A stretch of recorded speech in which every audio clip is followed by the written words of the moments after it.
ओम क्रीं क्रीं क्रीं हों हों ह्रीं ह्रीं दक्षं कालिके। क्रीं क्रीं क्रीं हों हों ह्रीं ह्रीं स्वाहा। ओम काली काली महाकाली कालिके परमेश्वरी सर्वानंद करे देवी नारायणी नमस्तुते। ओम ह्रीं ह्रीं छीं ह्रीं ह्रीं प्रीं ह्रीं। ओम क्लीं मूर्ति शारदे ममकार सिद्ध गुरु गुरु नमः। सभी लोगों को जय श्री राम, जय हनुमान जी महाराज। काली माता हर प्रकार के शत्रु को शमन करने के लिए जानी जाती हैं और इस कराल काल कलयुग में हर व्यक्ति किसी न किसी शत्रु से परेशान है। पड़ोसी से, मित्र से, रिश्तेदारों से, जलनखोरों से, और कुछ शत्रु ऐसे होते हैं जो आपको आगे बढ़ते हुए नहीं देखना चाहते। ये सब शत्रु हमें कहीं ना कहीं क्षति पहुंचाते हैं। कई शत्रु तो ऐसे होते हैं कि हमें तंत्र मंत्र, टोना टोटका, मारण मूठ, बाण, वशीकरण, उच्चाटन जैसे तंत्रों का भी प्रयोग करते हैं। डायन, डाकनी, शाकिनी, मरी, मसान जैसी बाधाओं को चलाकर हमें क्षति पहुंचाने का प्रयास करते हैं। मां भगवती काली का एक बड़ा ही सिद्ध मंत्र है, छोटा सा मंत्र है और कहा जाए तो यह एक प्रकार का बीज मंत्र है। इस मंत्र के प्रयोग से आप हर तरह के शत्रु का समन कर सकते हैं। भूत प्रेत शत्रु, तंत्र शत्रु, नकारात्मक ऊर्जा शत्रु, रोग शत्रु, तमाम प्रकार के शत्रु होते हैं। तो ये सब शत्रु तो मंत्र के जाप करने से ही समाप्त हो जाते हैं, लेकिन आप छोटा सा यदि विधि विधान करते हैं तो हमारे जो भौतिक शत्रु है ये सब शत्रु भी समाप्त हो जाते हैं। और इन शत्रुओं को समाप्त करने के लिए हमें एक छोटा सा विधि विधान करने की आवश्यकता पड़ती है। माँ भगवती काली का आज हम आपको एक ऐसा बीज मंत्र बताने वाले हैं जो हर तरह के शत्रु का समन तो करता ही है, साथ में माँ भगवती काली की कृपा भी मिलती है और इस मंत्र से माता काली का प्रत्यक्षीकरण भी मिल जाता है यदि कोई व्यक्ति सही मुहूर्त में और सही विधि विधान से इस मंत्र का प्रयोग करता है। मंत्र तो माता भगवती काली के अनेकानेक है, वो तो साधक के ऊपर निर्भर करता है कि वह कौन सा मंत्र प्रयोग करना चाहता है, लेकिन यह मंत्र सर्वगुण संपन्न मंत्र है क्योंकि यह शत्रु विनाशक मंत्र भी है, भूत प्रेत नाशक मंत्र भी है, तंत्र नाशक मंत्र भी है। देखिए एक छोटा सा बीज ओम हुम फट स्वाहा, यह अकेला मंत्र कोई व्यक्ति यदि सिद्ध करता है तो बड़ी सी बड़ी बाधाओं का हरण हो जाता है। मंत्र साधक के ऊपर और मंत्र की सिद्धि के ऊपर निर्भर करता है कि वह किस हद तक कार्य करेगा।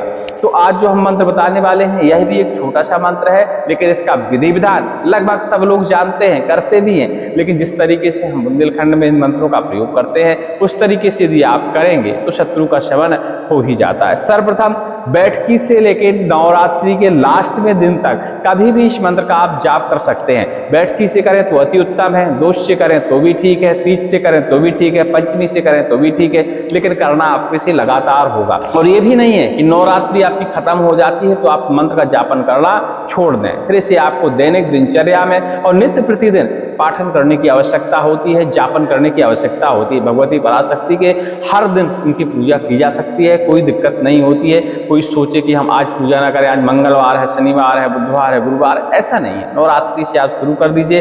नवरात्रि में किसी कारण नहीं कर पाते आप तो सर्वार्थ सिद्धि योग से शुरुआत कर दीजिए, दीपावली से शुरुआत कर दीजिए, होली के दिन से शुरुआत कर दीजिए, ग्रहण काल के दिन से शुरुआत कर दीजिए, किसी भी दिन से आप इसकी शुरुआत कर सकते हैं। बराबर यह मंत्र अपना प्रभाव दिखाता है और यह मंत्र छोटा होने के साथ साथ इतना प्रभावशील है कि अति से अति और हटी से हटी बड़ी से बड़ी बाधाएं तुरंत ही समाप्त कर देने वाला मंत्र होता है। बस मंत्र की जप संख्या के अनुसार आपको साधना करनी पड़ती है और इस मंत्र में अपने आप ही सिद्धि मिल जाती है। हमने बताया यह मंत्र माता भगवती काली का प्रत्यक्षीकरण भी प्राप्त करवाता है। तो आप अपने मन में विचार करिए कि आपको इस मंत्र का कैसे प्रयोग करना है। वो तो आपको पहले दिन जो संकल्प ले लेंगे उसी के हिसाब से मंत्र की ऊर्जा आपको मिलेगी। चलिए मंत्र का विधान क्या होना चाहिए। तो मंत्र हमने बताया, दिन आपको बता दिए, बैठकी से लेकर नवरात्रि नवमी तक के दिन तक किसी भी दिन से इस मंत्र की आप शुरुआत करिए। माँ भगवती को स्नान ध्यान कराइए, धूप दीप नैवेद्य गुग्गल ये सारी चीजें अर्पण करने के बाद, धूनी देने के बाद लोभान भी आप जला सकते हैं और सब कुछ करने के बाद आप माँ भगवती का इस मंत्र का आप जापन करें। इस मंत्र को जाप करने के लिए रुद्राक्ष की माला की जरूरत पड़ती है। अब आप कहेंगे कि छोटा सा विधि विधान बता दिया, धूप दीप नैवेद्य, भैया आप 3 दिन तो आप पूजा कर चुके हैं, स्वयं विधि से तो पूजा करनी है जो आपको आती है, जबरदस्ती की पूजा नहीं करनी है जो नहीं आती है। जो आपको आती है साधारण पूजा, उसी हिसाब से पूजा करिए। जरूरी नहीं है कि आप वैदिक मंत्रों का प्रयोग करें। हाँ, आपको यदि पंचोपचार षोडशोपचार ये सारे विधान आते हैं, इनके मंत्र हैं, आप ब्राह्मण हैं और इन सब विधि विधानों से पूजा करते हैं, तो आप उस विधि विधान से करिए तो अति उत्तम है। लेकिन साधारण लोग जो ज़्यादा नहीं जानते, संस्कृत विधि पाठ नहीं करते, मंत्रों के बारे में नहीं जानते, ऐसे लोग अपने श्रद्धानुसार साधारण पूजा करें। क्योंकि साधारण पूजा में भगवती जितनी प्रसन्न होती है उतनी बड़ी पूजाओं में नहीं हो पाती। क्योंकि बड़ी पूजा यदि हम करते हैं, ज़्यादा विधि विधान रखते हैं, तो अक्सर उस विधि विधान में कहीं ना कहीं त्रुटि हो जाती है। तो हमें जितना आए उतना ही करना चाहिए और बाद में माँ भगवती से प्रार्थना करते हुए क्षमा मांगनी चाहिए कि जो भी भूल चूक हुई हो, हम कलयुगी बालक है, हमें इतना ज्ञान नहीं है, अनुभव नहीं है, जो हमसे आया वो हमने किया, माँ भगवती हमारे ऊपर कृपा करें। क्योंकि कलयुग है और कलयुग में जो भी व्यक्ति जन्म लिया है समझ लो वो पापी ही है। तो हमारे अंदर पाप भरा है, तमाम प्रकार की बुराइयां हैं और भगवती हम नहीं जानते आपके बारे में।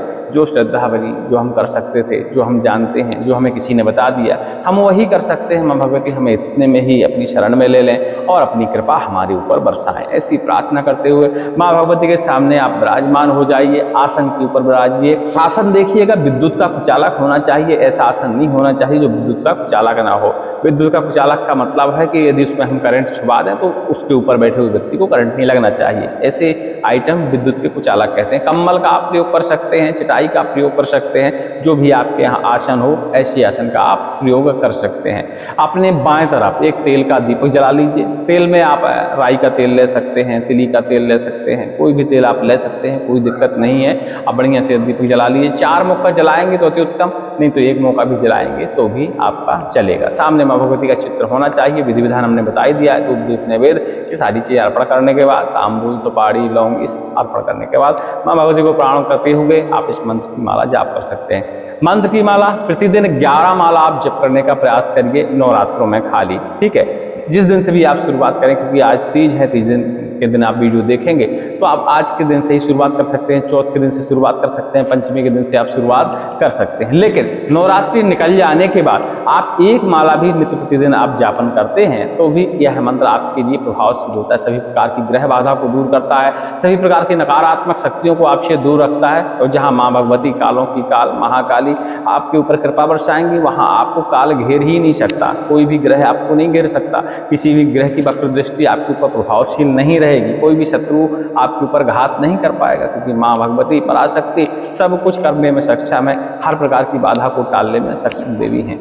माँ भगवती के सामने बैठकर इनकी 11 माला जप करिए और 11 माला जप करने के बाद नित्य प्रतिदिन थोड़ी सी अग्नि जलाकर इसी मंत्र का चाहे तो 1 माला तक आप हवन कर सकते हैं। ज़्यादा समय नहीं लगता। 11 माला में इस मंत्र की जाप करने में 1 सवा घंटा का समय लगता है। आप इतना समय नित्य प्रतिदिन नवरात्रों में तो दे ही सकते हैं। अपने शरीर को एकदम सात्विक रखना है, मांस मदिरा का सेवन नहीं करना है, तमाम प्रकार की चीज़ों का ध्यान रखते हुए और आप इस मंत्र का अनुष्ठान आप कर सकते हैं। चाहे तो कलश स्थापना यदि आपके यहाँ पहले से है तो अच्छी बात है, कर भी सकते हैं, बाद में भी कर सकते हैं, पंचमी के दिन कर सकते हैं, तीज के दिन से भी कर सकते हैं। जितना दिन मिल जाए उतना दिन बहुत होता है। कलश स्थापना नहीं है तो साधारण अखंड ज्योति या दीपक आप जुड़ करके इस मंत्र का आप जापन कर सकते हैं। जापन करने के बाद आपको माँ भगवती को प्रसाद फिर से अर्पण करना होता है और नित्य प्रतिदिन इस मंत्र की 11 माला आपको जाप करनी होती है। उम्मीद करते हैं इतनी विधि आप समझ गए होंगे। इसके बाद जब अष्टमी, नवमी या दशमी, जिस दिन भी आप इस मंत्र की समाप्ति करें, 10वीं तक इस मंत्र की आप समाप्ति कर सकते हैं, कोई दिक्कत नहीं। जिस दिन भी आप समाप्ति करें उस दिन टोटल संख्या का काउंट करें कि कितना हमने जाप किया है। उस टोटल संख्या का 10% आप निकाल लीजिए और उतना आप हवन करिए। हवन काहे में करिए? पलाश की लकड़ी में, नीम की लकड़ी में, पीपल की लकड़ी डाल सकते हैं आप, गिलोय की लकड़ी डाल सकते हैं, अद्धा झारा यानी लटजीरा की लकड़ी डाल सकते हैं और चंदन की लकड़ी भी आप डाल सकते हैं। संविदाओं में कोई भी संविदा आप प्रयोग कर सकते हैं। पलाश की लकड़ी जो है इसमें अनिवार्य मानी जाती है। माँ भगवती के सामने आप बैठकर हवन करिए और हवन करने के बाद अपने आसन के नीचे जल का छिड़काव करिए। जल का छिड़काव करते हुए ऐसी मुद्रा बनाते हुए जल को स्पर्श करिए और अपने मत्थे पर तिलक कर लीजिए। ठीक है, माँ भगवती से प्रार्थना करिए, क्षमा याचना करिए। ऐसा कार्य आप नित्य प्रतिदिन करिए। हवन करने के बाद इस मंत्र में कुछ ऊर्जा मिल जाती है। कई लोगों को इस मंत्र से प्रत्यक्षीकरण बीच में ही प्राप्त हो जाता है और जिनको नहीं होता उन्हें लगातार इस मंत्र का जापन करना चाहिए। किसी न किसी दिन माँ भगवती का दर्शन उन्हें प्राप्त हो जाएगा। माँ भगवती के बहुत सारे बीज मंत्र हैं और उन बहुत सारे सिद्ध बीज मंत्रों में से यह भी एक सिद्ध बीज मंत्र माना जाता है। कौन सा है मंत्र ध्यान से आप सुन सकते हैं, लेकिन हमने आपसे जैसा कि बताया कि यह मंत्र शत्रु विनाशक मंत्र माना जाता है। तो जब आपका हवन संपूर्ण हो जाए तब इसे आपको शत्रु विनाशक विधि करने की आवश्यकता है यदि आप किसी व्यक्तिगत शत्रु का शमन चाहते हैं तो, लेकिन हमें सोच विचार करके ही शत्रु के शमन करने में प्रयोग करना चाहिए, क्योंकि माँ भगवती का यदि आप मंत्र जप कर रहे हैं तो वैसे ही आपका शत्रु क्षतिग्रस्त हो गया होगा इतने में ही। यदि आप 5 दिन 4 दिन भी आपको मिल जाता है इस मंत्र का जापन करने के लिए, तो 4 दिन में ही आपके शत्रु की कहानी एकदम बदल जाती है। लेकिन आप चाहते हैं कि पूर्णतः शत्रु का समापन हो तो इस मंत्र को आपको लगातार जपना होता है, और जपने के साथ साथ अपने शत्रु को आपको निगरानी में रखना होता है। उसका जिस जगह बायां पैर पड़ता है उस जगह की मिट्टी लाकर उसका पुतला बनाकर उसके सीने में एक कील लगाकर और उसको एक गड्ढे के अंदर डालकर इसी मंत्र का पाठन करते हुए कम से कम 1100 बार, और इसके बाद थोड़ी सी मदिरा अर्पण करने के बाद ऊपर गुंजा के बीज बो दिए जाते हैं और उसे पानी डेली दिया जाता है जब तक गुंजा के बीज में अंकुर ना निकल आए। ऐसा करने से जैसे जैसे अंकुर निकलेगा, पेड़ जैसे जैसे बढ़ेगा, वैसे वैसे शत्रु का वंश का धीरे धीरे समापन होना शुरू हो जाएगा। सर्वप्रथम तो बुद्धि विकृत होती है शत्रु की और धीरे धीरे सारे लक्षण आते आते, लेकिन इस क्रिया में शत्रु पता नहीं लगा पाता कि उसके ऊपर कौन सी बाधा है। देखिए अलग अलग क्षेत्रों में अलग अलग जगह अलग अलग मंत्र होते हैं, अलग अलग विधि विधान होते हैं। हम वही विधि विधान बताते हैं जो गुरु के द्वारा हमें प्राप्त हुआ हो, उन्होंने बताया हो, या किसी न किसी साधक को उस विधान का अनुभव हो। छोटा सा विधान है, कोई भी कर सकता है, लेकिन इस मंत्र का यदि आप लगातार जाप कर रहे हैं तो निश्चित ही मानिए कि इस मंत्र को पाठन करते हुए यदि आप चुटकी बजा देते हैं तो नकारात्मक ऊर्जा, भूत प्रेत बाधा, तंत्र मंत्र बाधाएं तुरंत ही टूट जाती हैं, तुरंत ही जल के राख हो जाती है। तो इस मंत्र का आप झाड़ी के रूप में भी प्रयोग कर सकते हैं। ठीक है, इतनी बात आप समझ गए होंगे कि इस मंत्र को आपको कैसे कैसे प्रयोग करना है। बाकी माँ भगवती का यदि प्रत्यक्षीकरण प्राप्त हो जाता है तो ना तो आपको तंत्र काटने की जरूरत है, ना ही शत्रु की विधि करने की जरूरत है। सारे कार्य आपके अपने आप ही संपन्न होने लगते हैं। जिसको एक बार माँ का प्रत्यक्षीकरण हो जाता है, किसी न किसी प्रकार उनकी आस उसे नजर आ जाती है, तो उसकी बुद्धि के हिसाब से, उसके सोचने के हिसाब से इसका मंत्र कार्य करने लगता है। अपने आप ही शत्रुओं का शमन होने लगता है, अपने आप ही जिसकी तरफ आप देख देंगे उसकी नकारात्मक ऊर्जा समाप्त हो जाती है, भूत प्रेत बाधा समाप्त हो जाती है। बहुत ही प्रभावशील मंत्र है। साबर मंत्र तो आपने हमारे चैनल पर बहुत बार श्रवण किए होंगे और बहुतों को फायदा भी हुआ होगा। लेकिन कभी कभी कुछ ऐसे बीज मंत्र होते हैं जिनका आप नित्य प्रतिदिन श्रवण करते हैं, नित्य प्रतिदिन जापन भी करते हैं। थोड़ा सा विधि विधान के हिसाब से जाप कर लीजिए तो उसका लाभ आपको देखने को मिल जाएगा। माँ भगवती का यह मंत्र यदि आप हठी भूत प्रेत बाधा से परेशान है, हठी तंत्र बाधा से परेशान है, तो उस समय भी इस मंत्र का आप प्रयोग कर सकते हैं। इस मंत्र का यदि आप लगातार जाप करते हैं साधारण विधि विधान से, अपने आप ही आपकी तंत्र बाधाएं, भूत बाधाएं, प्रेत बाधाएं समाप्त हो जाती हैं। चलिए इस मंत्र को हम लगातार श्रवण करते हैं और हमारा प्रयास ये है कि हम अगला एक वीडियो आपको बना दें जिसमें इस मंत्र का श्रवण आपको उपलब्ध हो, क्योंकि यह वीडियो बहुत बड़ा हो जाएगा। तो विधि आप समझ गए होंगे।